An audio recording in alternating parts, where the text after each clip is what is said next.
everybody, welcome to my channel. For those of you who do not know me, my name is Kyrie. I am a mother of 3. I am happily married, and I'm a fitness instructor. I love teaching people how to take care of their bodies inside and out, not just outward, but inside. But today I'm going to be talking about how I lost my 3rd child at 37 weeks pregnant. So let's just jump right into it. So before I found out that I was pregnant, I felt it. Like, I'm very in tune with my body. When something is off, I feel it. I know it. I'm just very in tune. And I told my husband, like, hey babe, I think I'm pregnant. All my tests that I took came back negative. So I just just was like, whatever, maybe I'm not, maybe I am. One day I just did not feel right. I felt like I was coming down with the flu. I just felt really, really sick, like, ugh. And so I just took some Tylenol, brushed it off, went to bed that night, whatever. But something weird really happened. I woke up in the middle of the night. Not only did I feel sick, I felt worse. I literally woke up in I was sweating. I had a fever.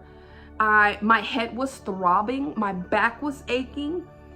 But what really scared me was my body was uncontrollably shaking, to the point where I had never felt like this a day in my life.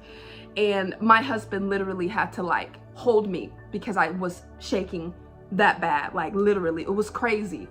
And I was like, what's going on with me? What is going on?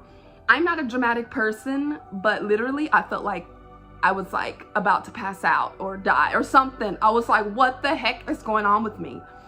So he rushed me to the ER, and they took a bunch of tests, chest tests, blood tests, everything. And of course, everything came back negative.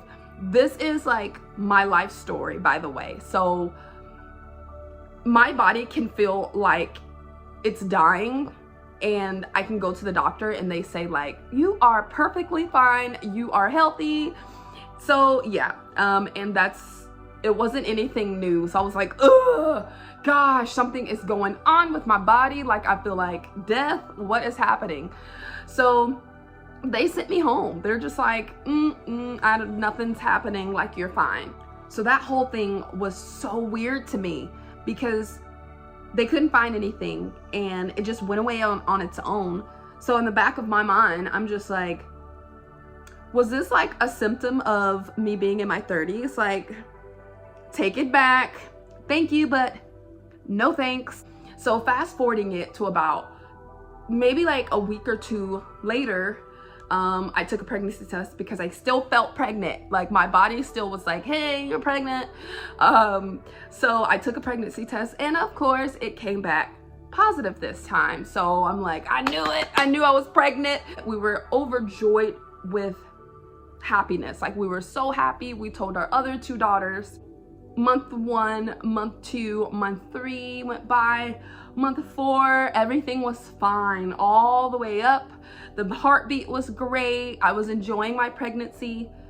Yeah, for the most part, of course, we have that morning sickness. But month 6, 7, 8, all the way up to month 9. Yes, month 9. I went in for a regular checkup to check the heartbeat, and my doctor couldn't find the heartbeat. And so I'm a very optimistic person and very positive person, so my mind did not go to anything negative, at all.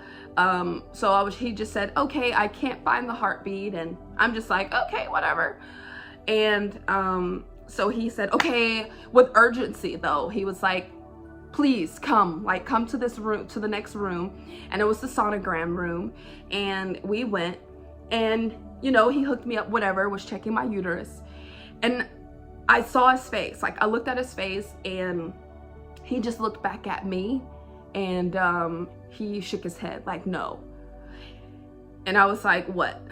what? He turned the screen toward me, and there was my lifeless baby floating inside of me. And I just broke. I lost it. And the baby wasn't moving. None of that. And he just told me like, she's gone.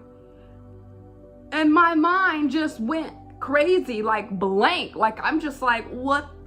How can this happen? Like, what do you mean? Like, I came last week and you told me she's fine, heartbeat's fine, I'm feeling fine, she's fine. Like, and then I come this week to tell me that my baby is like gone. Like, yeah, right. So me and my husband rushed to the hospital, and at this point, guys, I'm praying so hard because, you know, I'm a Christian. So I'm just like, hey, this baby is gonna be a miracle baby. Even though it was a girl. And even though in my mind, I'm thinking like, even though I saw her floating, she wasn't moving, she's gonna be alive. I'm gonna push her out and they're gonna take her out and she's going to be alive. This is gonna be a miracle baby. So we get to the hospital and they have to confirm it, and unfortunately they confirmed it, but still my positive self said, no, like, she's gonna come out alive. I don't care what you guys say. No, this is gonna be a story for me to tell people, and, you know, including, and I'm gonna tell my daughter, like, this is what's happening. This is what happened. My doctor tells me, okay, so we are going to start the process of labor and you're gonna push her out. And in this moment, I'm just like, wrong. No, I'm not gonna push her out. Actually, can you please just give me a C-section? Because in my mind, guys, I'm already like in shock, okay? And then on top of that, I'm trying to stay as positive as I can.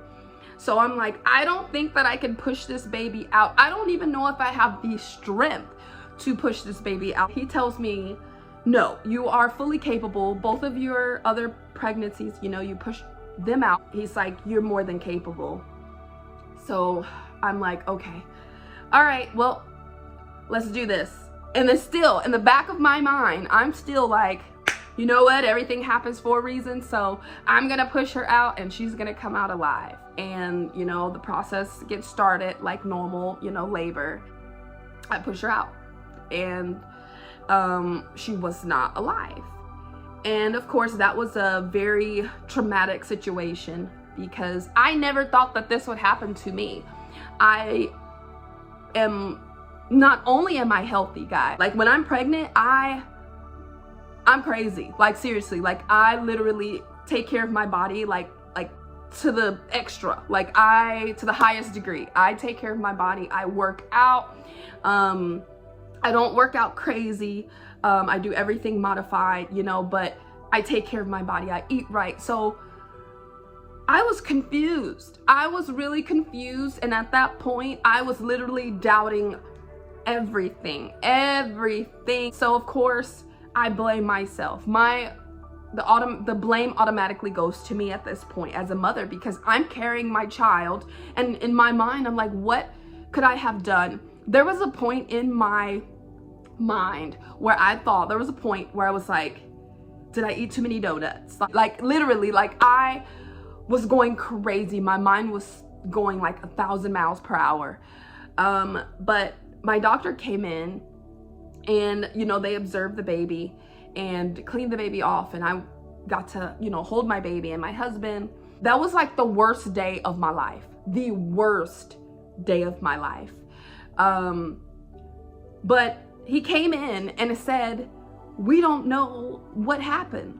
They looked at her, they examined the umbilical cord, because what he told me is that they assumed that the umbilical cord was maybe wrapped around her little head like 8-9 times. And they expected that, because he did tell me, we do deliver babies, but we can save the babies if the baby's, you know, umbilical cord is wrapped around their neck. But we expect your baby to have like, you know, like some ties like around her neck, like a bunch of times. And so they were expecting that. And of course she came out, nothing. And then he says, well, then we looked at and examined the umbilical cord, because usually when the baby is in the womb and the baby is in distress, they hold on to the umbilical cord, but to a point where it's so tight that there's no oxygen that can flow. And he said, we looked at it and the umbilical cord had one color. So they were looking for discoloration in the umbilical cord, and there was none. So he said, well, we ruled that out. And then he said, then we thought of possibly maybe an infection that we did not catch.